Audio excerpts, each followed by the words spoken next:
ভোটের আগে কোচবিহারে শীতলকুচিতে অশান্তি, শীতলকুচির সতীপুকুরে দুষ্কৃতীদের দাপট, ভোটারদের অস্ত্র দেখিয়ে ভয় দেখানোর অভিযোগ করছে। সোশ্যাল মিডিয়ায় ভাইরাল হয়েছে সেই ভিডিও।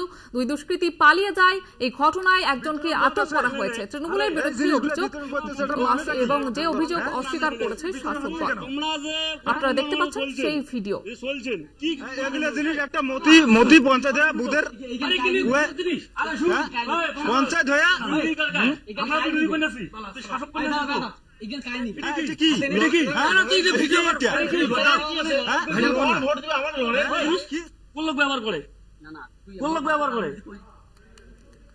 আপনারা দেখতে পেলেন সেই ভিডিও। এ বিষয়ে আরো বিস্তারিত জানবার প্রতিনিধি অনুপম সাহা রয়েছে আমাদের সঙ্গে টেলিফোন লাইনে। অনুপম, কি অভিযোগ করছে ঠিক?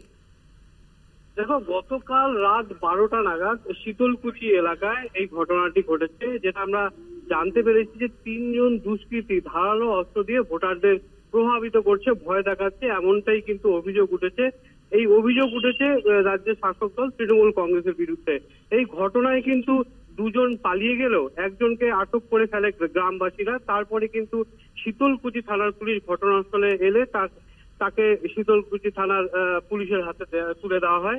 তবে এই ঘটনায় কিন্তু যথেষ্ট চাঞ্চল্য ছড়িয়েছে এলাকা জুড়ে, এবং তৃণমূল কংগ্রেসের যেটা অভিযোগ যে এই ঘটনা পুরোপুরি বিজেপি করেছে এবং এই ঘটনার সঙ্গে তৃণমূল কংগ্রেসের কেউ যুক্ত নয়, এমনটাই কিন্তু তৃণমূল কংগ্রেসের তরফ থেকে জানানো হয়েছে। তবে এই ঘটনায় কিন্তু যথেষ্ট চাঞ্চল্য ছড়িয়েছে। ঘটনায় একজনকে আটক করেছে শীতলকুচি থানার পুলিশ। একেবারে ধন্যবাদ জানাবো অনুপম। ভোটের আগে কোচবিহারের শীতলকুচিতে অশান্তির ঘটনা এবং শীতলকুচির সতীপুকুরে দুষ্কৃতীদের দাপট।